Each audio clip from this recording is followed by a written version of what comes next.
pronosticadores, también astrólogos, y esos que pretenden adivinar el futuro. Pero ellos cometen algunos errores colosales. El único libro que da en lo cierto 100% es la palabra de Dios. La Biblia dice, tenemos la palabra profética más segura. Y quiero decir acerca de la Biblia, que muchas veces la gente dice que la Biblia está actualizada. Amigo, la Biblia está adelantada. Está más que actualizada, mucho más, ya que no solo encaja con los titulares del periódico de hoy, sino con los titulares de mañana, aun cuando estos no han sido escritos. Uno de los grandes capítulos en profecía es Mateo 24. Le invito a leer el versículo 1. Cuando Jesús salió del templo y se iba, se acercaron sus discípulos para mostrarle los edificios del templo. Respondiendo él, les dijo, ¿veis todo esto? De cierto os digo que no quedará aquí piedra sobre piedra que no sea derribada. Si usted visita Jerusalén hoy y va al monte del templo, usted dirá, sí, Señor, tú tenías toda la razón. Hoy en día usted puede visitar las ruinas de otros templos y estos aún están allí, pero no así con las ruinas de este templo, ni una sola piedra quedó sobre otra. Y estando él sentado en el monte de los olivos, los discípulos se le acercaron aparte diciendo, dinos, ¿cuándo serán estas cosas? Es decir, ¿cuándo será destruido el templo? ¿Y qué señal habrá de tu venida? La palabra venida aquí es perusia, y literalmente significa, ¿cuál será la señal cuando tú, Señor Jesús, vengas a tomar el poder? La palabra perusia significa tomar el poder, estar presente, gobernar, reinar como un rey. ¿Cuándo, Señor, tomarás el reino que te pertenece? Luego ellos preguntaron, ¿cuándo iba a ser el final del mundo? Cuando él dice el fin del siglo, y del fin del siglo, la palabra para siglo allí literalmente significa el tiempo. Es la palabra griega aión, de donde sacamos la palabra española eón. No está hablando sobre la desintegración del planeta Tierra, sino cuándo ese tiempo, esa dispensación se va a terminar. ¿Cuándo va a ser destruido el templo? Señor Jesús, ¿cuándo vas a venir? ¿Cuándo gobernarás y reinarás? ¿Cuándo terminará este tiempo presente? Esa es la pregunta que ellos están haciendo. Y si usted quiere entender el capítulo 24 de Mateo, tiene que entender el trasfondo en el cual ellos están haciendo esta importantísima pregunta. Ahora el Señor Jesús empieza a contestarles. Es lo que veremos hoy. El Señor les da las señales de los tiempos, cómo serán los tiempos entre su primera venida y su segunda venida, qué debemos anticipar, qué sucederá, y entonces cuál será la convergencia de estas señales para que podamos saber que el Señor Jesucristo está a la puerta. Permítame darle estas señales. Utilizaré la letra D para que pueda recordarlas fácilmente. La primera, las decepciones. Esa es la primera señal. Los engaños. Por favor, mire el versículo 4 y 5. Respondiendo Jesús les dijo, mirad que nadie os engañe, porque vendrán muchos en mi nombre, diciendo yo soy el Cristo, y a muchos engañarán. Los engañadores y engaños son una de las señales de los últimos días. Por favor, anote al margen. Primera Juan 4, versículos del 1 al 3. Primera Juan capítulo 4, versículos del 1 al 3. Amados, no creáis a todo espíritu, sino probad los espíritus si son de Dios, porque muchos falsos profetas han salido por el mundo. En esto conoced el Espíritu de Dios.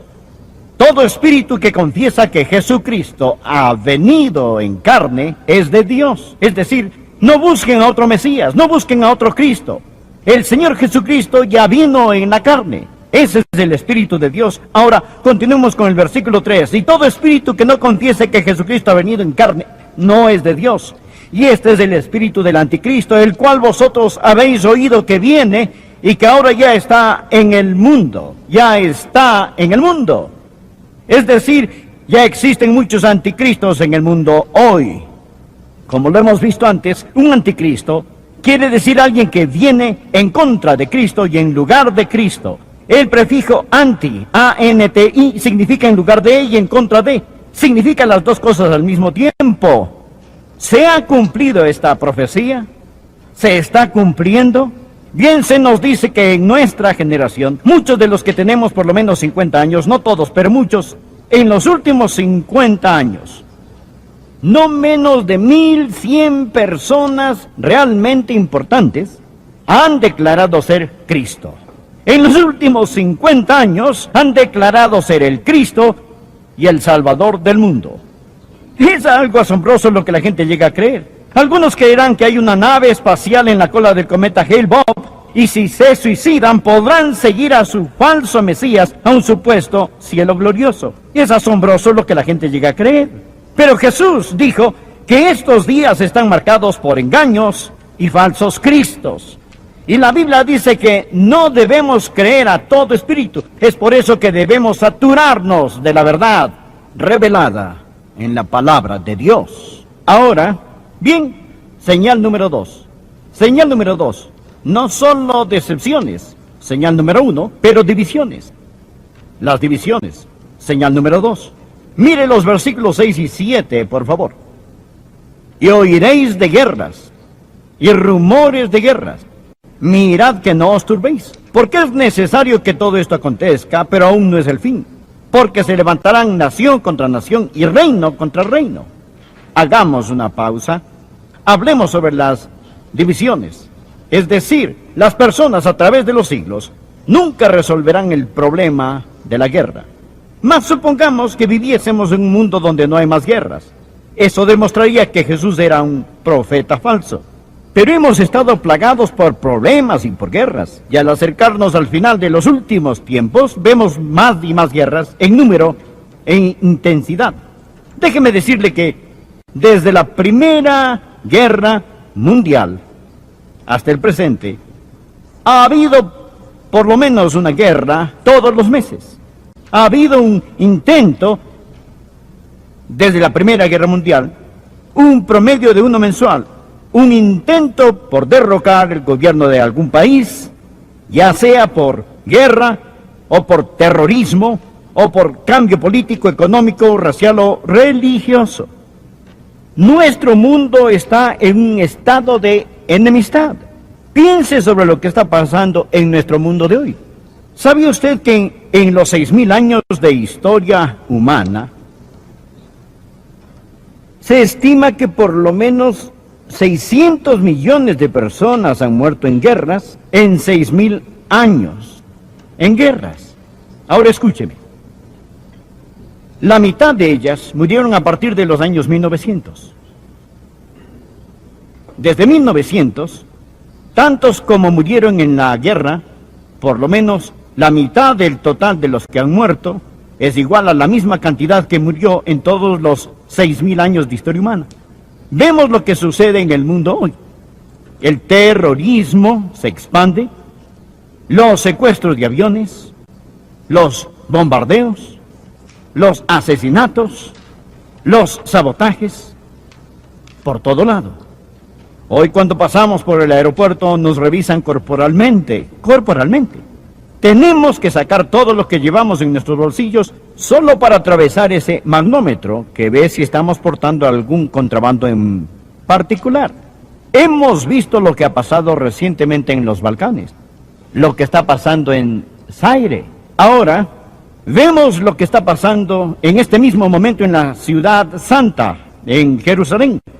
Es el cumplimiento de las profecías. Zacarías capítulo 12, versículos 2 y 3, escúchelo. He aquí yo pongo a Jerusalén por copa, que hará temblar a todos los pueblos de alrededor, contra Judá en el sitio contra Jerusalén. Y en aquel día yo pondré a Jerusalén por piedra pesada a todos los pueblos. Amigos, esa escritura se está cumpliendo ante nuestros propios ojos. Vaya a casa, tome el periódico y léalo. Nuestro Señor en primer lugar dijo que habrá decepciones. Segundo, que habrá divisiones. La tercera señal, habrá desastres. Leamos los versículos 7 y 8 del mismo capítulo. La última parte del versículo 7. Y habrá pestes y hambres y terremotos en diferentes lugares. Nuestro Señor Jesús miró por el túnel del tiempo, y el Señor Jesús sabía que el hombre, con todo su ingenio, sabiduría e ingeniosidad, con todos sus conocimientos agrícolas, no podía resolver el problema de la comida. Él sabía que el hambre se extendería por toda la tierra. ¿Sabe usted que hoy, en esta tan llamada sociedad moderna, estamos pasando por un tiempo de hambre inaudita?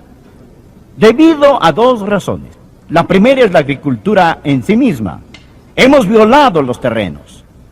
Ahora, la capa superior de la tierra está gastada. Y la segunda razón del hambre no es la agricultura, sino la guerra.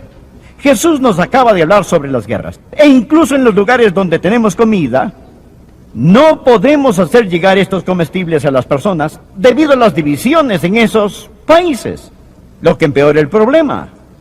Un biólogo muy conocido dijo, escuché lo que escribió, es desconcertante. Él dijo, no existe la más mínima esperanza de escapar un tiempo desastroso de hambre de este momento en adelante. Él está diciendo, no hay esperanza, va a venir. Él no es un predicador bautista. Él dice que es espantosamente claro que la batalla por alimentar al hombre terminará en una derrota. Es decir, perderemos la batalla. No solo la perderemos lentamente, sino estrepitosamente. Otto dijo, el planeta Tierra no es más que una sociedad que se pueda alimentar. Con la población mundial duplicándose 2 veces en este siglo, la tierra del mundo se labra tanto que 1/4 de la capa superior se está volviendo estéril, seca o se erosiona. Esto nos lleva al capítulo 6 del libro de Apocalipsis. En este capítulo 6 de Apocalipsis, la Biblia dice que el día vendrá cuando 1 kilo de trigo costará el salario de un día. Se necesitará todo el salario de un día para comprar 1 kilo de trigo. Anótelo, Apocalipsis capítulo 6, versículo 6. Y oí una voz de en medio de los 4 seres vivientes que decía 2 libras de trigo por 1 denario y 6 libras de cebada por 1 denario. Ahora, note que dice 2 libras de trigo por 1 denario. La moneda era el denario, que era usado como el salario de un día. Se necesitará para comprar en los días que están por venir todo lo que se gana en un día.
Para comprar una medida de trigo. Pero no solo hambres, sino también terremotos. Jesús dijo que serían parte de las señales de su venida y del final de los tiempos. Estos han aumentado en forma dramática en los últimos años. Los sismólogos, los que miden los temblores, han explicado lo que está pasando por medio de lo que llamamos las placas tectónicas. Es decir, que las masas de terreno de esta tierra están flotando sobre una superficie semisólida, semifundida, debajo de la superficie. Estas tienen un espesor como de 70 millas y flotan sobre el semifundido y ardiente centro de la Tierra. Cuando estas masas de tierra, estas placas se acercan unas a otras, se crea una presión increíble que incrementa debajo de la superficie y solo pueden permanecer por un determinado tiempo hasta que empiezan a deslizarse. Cuando se deslizan cediendo esa presión, por supuesto que ocasionan un terremoto o fallas. Bien, es muy parecido a lo que sucede cuando el hielo se separa en los grandes lagos del norte. Cuando se separan, no solo significa que ha ocurrido un temblor, sino que también es probable que hayan más temblores. El New York Times publicó que hace varias décadas no había ocurrido ni un solo temblor que se pudiera medir en Colorado. Y desde entonces, más de 3,000 solo en Colorado se han registrado. La revista Time afirmó que ha habido más macrotemblores en los últimos 10 años que en los 100 años anteriores. Los sismólogos e historiadores han calculado que los temblores megalíticos han aumentado más de 2000% desde que Colón descubrió América. Ahora, es un hecho comprobado que más personas han perecido en los terremotos en los últimos 120 años, en los últimos 12 años, que en los últimos 120 años. Jesús dijo que estos terremotos vendrían. Ahora, bien, en 1976 hubo un desastre de tal proporción que el único desastre, en mi opinión, más grande ha sido el diluvio de Noé. Más de 1 millón de personas murieron en China en un gran terremoto. Por favor, leamos el versículo 8. Jesús habla sobre estos desastres. Y él dijo, y todo esto será principio de dolores. La palabra dolores aquí literalmente significa las contracciones de parto. Es como si la madre tierra está con contracciones. Y nuestro mundo está embarazado con juicio. Estos son los principios de dolores. Cuando usted ve estas cosas, sabe que se está a punto de dar a luz. Permítame mencionar la próxima señal. Número 4, la difamación. Por favor, mire versículo 9, capítulo 24. Entonces os entregarán a tribulación y os matarán, y seréis aborrecidos de todas las gentes por causa de mi nombre. Ahora él habla sobre los creyentes.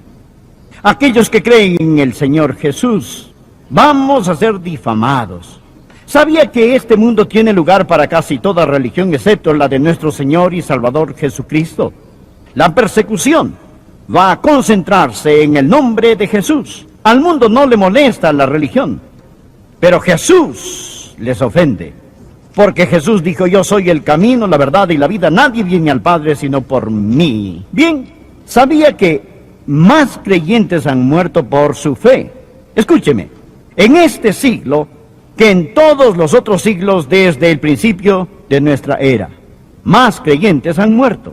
En 12 meses, en la Segunda Guerra Mundial, se estima que más creyentes fueron torturados y ejecutados que los que murieron bajo Roma, al principio de los primeros siglos, en solo 12 meses. Algunas autoridades afirman que más de 50 millones de creyentes fueron aniquilados en Rusia y en otros países comunistas, cuando el diablo rojo del comunismo estaba en su apogeo. Ahora, si usted es lo suficientemente astuto, sabe que la difamación y ataques hacia los creyentes es el deporte favorito en los periódicos, radio y la televisión. Quisiera decir algo al respecto, pero debo seguir. Anote, por favor, la quinta y última señal, que es la que amo. Es la declaración. La declaración, el evangelio que se predicará alrededor de todo el mundo. Leamos los versículos 13 y 14. Mas el que persevere hasta el fin, este será salvo. Ahora escuche, habrá personas fieles que creerán en el Señor Jesús hasta el final del mundo. Escuche, mas el que persevere hasta el fin, este será salvo. Él no está diciendo que usted es salvo porque prevalece. Él está diciendo que usted prevalece porque es salvo. ¿Quiere saber quiénes son las personas salvas? Son las que prevalecen. Y luego dice, y será predicado este evangelio del reino en todo el mundo, para testimonio a todas las naciones. Significa toda tribu, toda raza, y entonces vendrá el fin. Todo lo que mencionamos ha existido a lo largo de todos los siglos, pero luego él dice que vendrá una señal especial. Esa es la señal última. Este es el golpe de gracia. Es cuando el evangelio se predicará alrededor del mundo. Esto era imposible en los otros siglos, excepto en el nuestro, y ya se ha cumplido en nuestra época. Piense sobre lo que está pasando en esta generación, a través de la radio, la televisión, los libros, las cintas, los folletos y las cruzadas. Todo el mundo ha oído el evangelio de Jesucristo. No toda persona, pero toda nación, toda raza ha escuchado. Acabo de recibir un mensaje de Bill Bright, un gran amigo mío, y él me invita a ir y celebrar el cumplimiento de la gran comisión al haber llevado el evangelio de Jesucristo alrededor del mundo. Su invitación dice Nueva Vida 2000. Se ha llevado a cabo en 220 países que representan el 98% de la población mundial. Más de 2.000 millones de personas han sido expuestas al Evangelio. 850 millones han visto la película Jesús. Yo recuerdo cuando hace varios años Billy Graham preparó la transmisión masiva más grande de la televisión, algo que nunca antes se había hecho desde el Caribe, y todas las naciones alrededor del mundo oyeron el Evangelio de Jesucristo. Nuestro propio ministerio, El Amor que Vale, está siendo transmitido a unos 70 países alrededor del mundo, incluyendo el Medio Oriente. Transmitimos en China. Mundialmente se está